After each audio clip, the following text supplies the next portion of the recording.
Well, we've gone around the horn and we're back for more on Pittsburgh Sports Live. Welcome to episode 5 of the Pittsburgh Sports Faceoff, powered by our friends at Burgatory. I'm your host and your quizmaster, Matt Grubba, hiding from the sun today after getting a little bit of a scorching over Memorial Day weekend.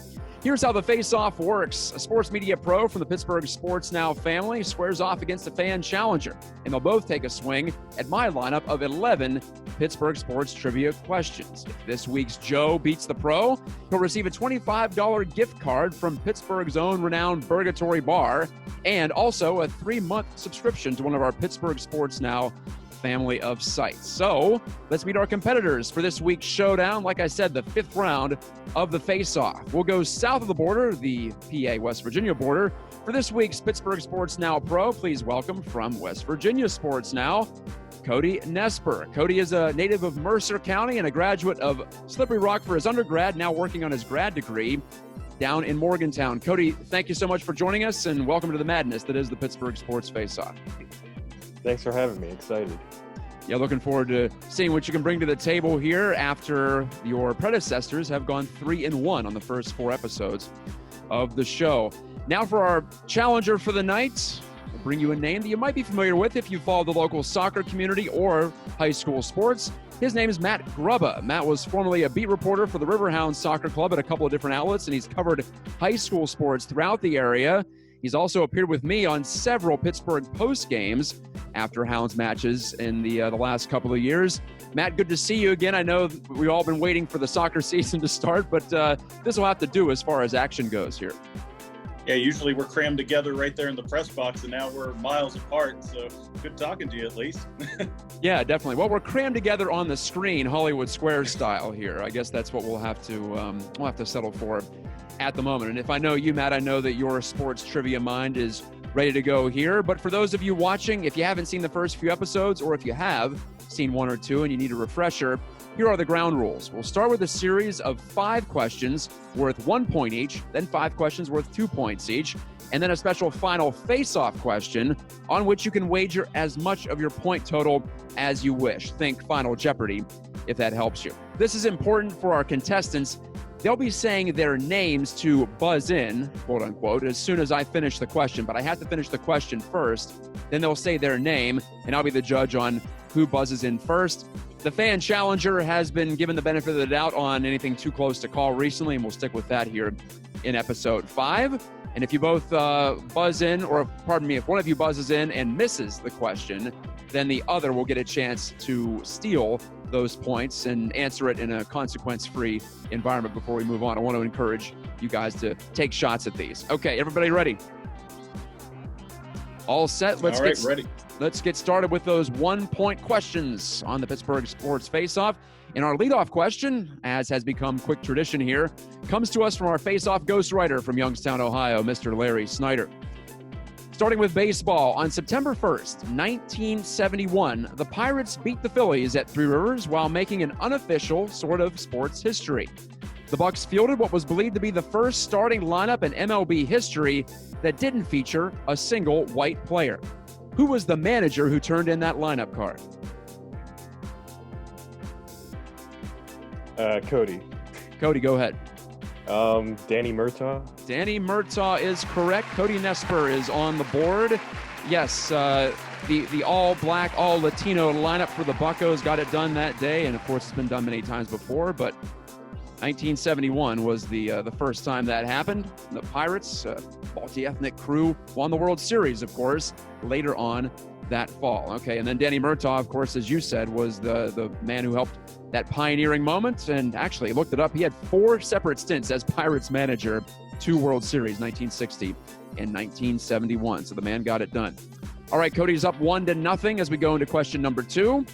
And this is hockey. When you hang around long enough, apparently stuff happens. But apparently there are no hard feelings for this current Penguins assistant coach. During a 22-year Hall of Fame career, this British Columbia native was demoted by the Penguins, traded twice by the Penguins, and also released by the Penguins. Who was it? 5 seconds. Cody. Cody, take a shot. I don't know. Gorchov?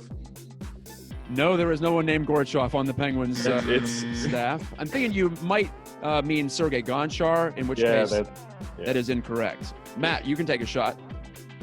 Oh, I can't think of his name now. Is it Martin? It is Mark Recchi. Mark Recchi. Mark Recchi is the answer, the Hall of Famer. Yeah, he was traded by the Penguins in 1991 and then traded by the Penguins again in 2006. In 2006, he actually went on to win the Stanley Cup with the Hurricanes later that spring. Okay, so we have our first miss. Score remains on the fancy scoreboard, 1-0. Cody. Football now for question 3. Of the 3 Super Bowls the Steelers have made this century, Super Bowl 45 in Dallas is the least mentioned around here for an obvious reason. The Steelers lost. But it's not like the Packers won it in a blowout either. Which Steelers fumble early in the fourth quarter helped Green Bay expand its lead and effectively put the game away? Cody. Matt. Cody, I heard you first. Rashad Mendenhall. Yes, Rashad Mendenhall is the answer, 2-0. Cody Nespor expands his lead. And, going back and watching that, I forgot how close that one was. It took a couple of clutch throws from Aaron Rodgers as well to lock that up. All right, back to hockey and talking All-Star game now. The 41st NHL All-Star game in 1990 also marks the last time that the league's midseason showcase has been played in Pittsburgh, believe it or not.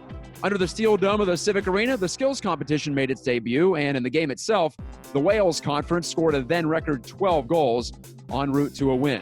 Who led the Wales with 4 goals in the game?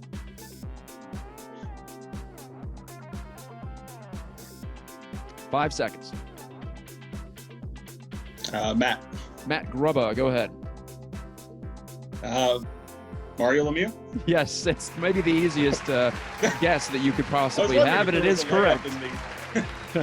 They are not all incredibly difficult. Matt Grubba gets on the board with the hockey question. Yeah, Lemieux actually scored a hat trick in the first period and went on to win MVP honors in front of the home fans here in the Burgh. All right, final question of the first round. Last one worth 1 point. Let's talk local college hoops. Keith Dambrot has helped bring legitimacy back to the Bluff in his 3 seasons as head coach of the Duquesne men's hoops team, leading the Dukes to progressively better records season after season. He's also connected to NBA superstar LeBron James, you might know, from Dambrot's time coaching James at which Akron-area high school? Matt. Cody. I heard Matt just barely first. St. Vincent St. Mary's. That is right. We are tied 2-2 after the 1-point round. St. Vincent St. Mary, and then Dambrot went on to be an assistant at Akron, then a head coach at Akron, and now, of course, here at Duquesne, and doing quite a good job, as I just touched upon there. 2-2 the score. Let's go to the 2-pointers, starting with one of the most memorable college sporting events in our region's history. I'm talking about 13-9. It's a score in a game that will live on for as long as Pitt and West Virginia have football programs. In the Panthers' monumental upset of the number 2 ranked Mountaineers back in 2007, the visitors needed just 1 touchdown to thwart their rivals' BCS title hopes. Which former Pitt broadcaster and current assistant athletic director scored that touchdown? Matt. Matt Grubba. Pat Bostic. Pat Bostic. You move ahead for the first time, and that's 3 consecutive correct answers and 4 straight points. For Matt, it is 4-2 with 4 questions to go in the 2-point round. Back to football. It could be argued, gentlemen, that Le'Veon Bell had the most efficient rushing career in Steelers history, as no one had a better yards per game average than him, and he's second in yards per carry in team history, just by 1/10 of a yard behind John Henry Johnson. But due to only being here 5 years, he's only tied for 3rd in touchdowns. Franco Harris is ahead of him, Jerome Bettis is ahead of him, but which non-running back is tied with Le'Veon Bell in touchdowns?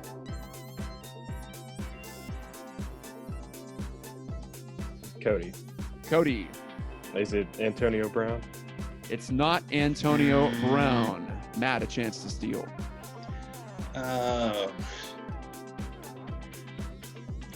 try Hines Ward.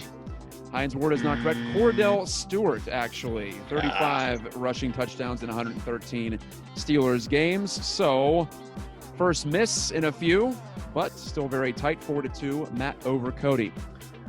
It's been set, in case you didn't see the news earlier this week, if the NHL can ever return to play this summer, the Penguins will face Montreal in the newly developed best-of-5 play-in playoff round.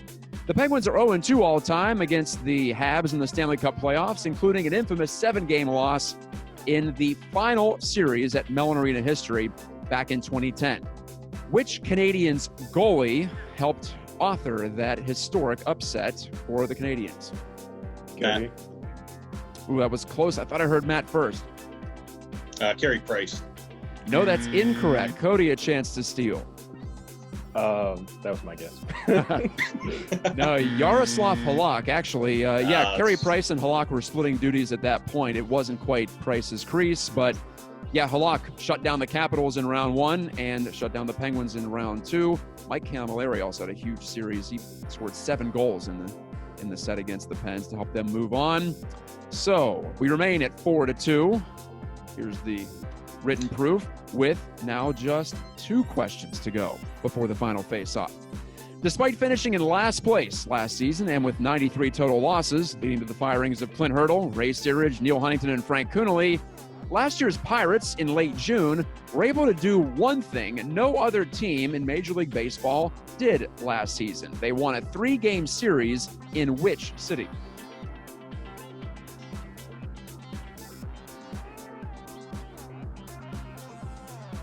Five Matt. seconds. Matt, go ahead. Is it Milwaukee? No. Could be a pivotal question here. Cody, give it a shot. Chicago. Chicago is incorrect as well. Houston. The Pirates were the only team to win in Houston at Minute Maid Park against the Astros. Well, maybe for a good reason. They were the only team to do it, but they somehow pulled it off. They actually scored 25 runs in that series. It's quite the anomaly, but hey, you play 162, some strange things can happen. Maybe the drummer had the day off that week. I don't know. Maybe they just took the Pirates lightly and figured they'd just call off all the buzzers and whatnot, all the enhancements. Okay, it's still 4-2, Matt, as we've turned this one into a defensive struggle in the second round. Last question before we get to the final.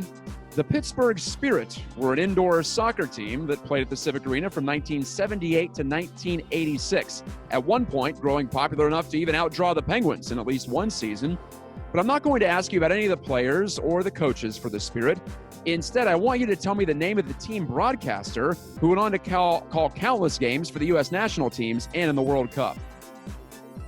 Matt. Matt Grubba. That's when he was at Pittsburgh, John Paul Delacamera. Yeah. He's now known as JP Delacamera, but you got it right. And that is a huge get for you because it makes it 6-2 going into the final round. All right, players, need you to pull out your pad and paper. And I'll give you the category before I'll have you place your wager. The category is Tee It Up. Tee It Up. T-E-E, it up. In case you didn't get the pun.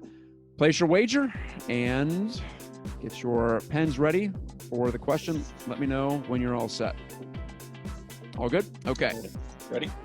You didn't guess? It's about golf and the U.S. Open in particular. It's been hosted by Greater Pittsburgh's Oakmont Country Club 9 times, more than any other course, in case you didn't have that one in the memory banks. 1994, though, was especially notable because a Western Pennsylvania legend played his last Open of his career, missing the cut at 64 years old, while at the same time a young stud from South Africa won his first of 4 majors in a Monday playoff. To get your points, you must name both the retiring legend and the up-and-comer who won in 94 at Oakmont. You have 20 seconds, players.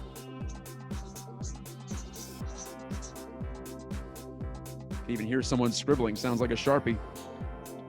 That's me. I love the effective sound effects it adds to the whole presentation.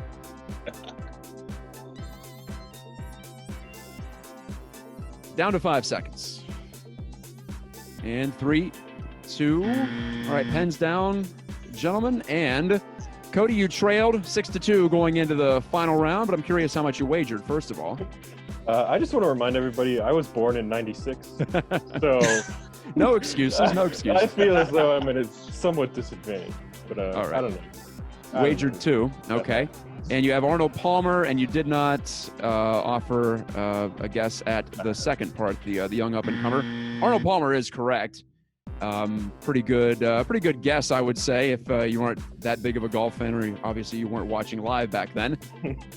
But the answer on the young up-and-comer was Ernie Els, just 24 years old, and Els has now won 4 majors, and now he's on to the Champions Tour past the age of 50. Okay, Matt, what did you wager? Put up 2 for it, and I think I got you there. 2, and you did get it correct. Arnold Palmer and Ernie Els. Okay, so Matt boosts his point total to 8, and Matt Grubba is just our second challenger to win in 5 episodes of the Pittsburgh Sports Faceoff. That's 40% for you non-math majors out there. And as always, the final score belies the closeness of it. Matt, you locked it up with the JP Della Camera answer at the end. Congratulations to you. You win a $25 gift card to Burgatory, also a free 3-month subscription to the Pittsburgh Sports Now site of your choice. And to what do you attribute your success on this evening? I've been doing this a long time, so some of it was in the memory banks, and some was stories being told to me by the old timers. I'm curious how big of a golf fan you are, too. I enjoy golf a lot. That was okay. I probably would have wagered more if not for what the score was on that one, because I had a good feeling it was going to be Oakmont related. Yeah, that's, I don't want to be too predictable, but I feel like that's pretty justifiable, especially my first golf question in 5 episodes here on the Face-Off. Cody, you mentioned your age, but have you always been one of a mind for trivia, or is this just something that's come along with writing about sports for you? I grew up a Pirates fan, and watching those really bad Pirates teams, you kind of pick up the weird stuff. And so I feel like I've always had a good mind for just the little inconsequential tidbits. Yeah, that's all we had was trivia for several years there, and maybe once again, as we found out last year with the whole Astros thing. Well, Cody, thank you again for fighting for the honor of the Pittsburgh Sports Now family, and I know you've got some stuff up there on West Virginia Sports Now. Clearly, we're all in a state of waiting at the moment. But what do you have planned for the rest of the summer and as we get closer to football season again?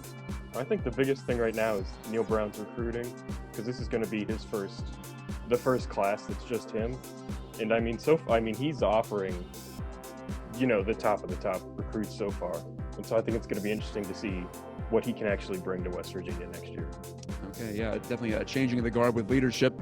And, Matt, I just mentioned at the top, you and I are waiting for soccer. We're waiting for the Hounds to get back on the pitch. Doesn't look like it's going to happen in June, and I think July is becoming slimmer and slimmer. But we're also looking back this week. The Hounds are. I am with John Krasinski. He's writing his Miracle on the Lawn book. 5 years since the Hounds had their arguably most improbable victory, maybe in the history of the USL, but definitely in the history of their franchise. So at least we have that this week to talk about. Yeah, thinking back on that whole month, because that's the whole time frame where they also had the good U.S. Cup run, played DC United in Pittsburgh.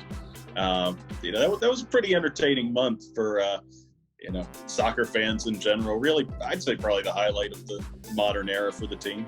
And also go out and buy John Krasinski's book while Matt and I wait for the return of the Hounds, who've had 2 back-to-back incredible seasons, great success. So we are looking forward to it whenever it does return. And to those of you who are watching, if you feel like you can do better, if you feel like you want to crack at some of these questions, you too can vie for the prize that Matt Grubba just won. You can contact me on Twitter at Matt Geitka. You can spell my name. It's being flashed across the screen right now. You can also send me an email, matt.geitka@gmail.com. We'll take your info. We'll put you in line and get you set to go, as we're going to have several more episodes here as we work our way deeper and deeper into the summertime. For Cody Nespor of West Virginia Sports Now, for our challenger, victorious challenger, Matt Grubba, and the entire Pittsburgh Sports Now family, this is Matt Geitka saying good game, goodbye, and God bless. We'll talk to you next time with another Pittsburgh Sports Face-Off.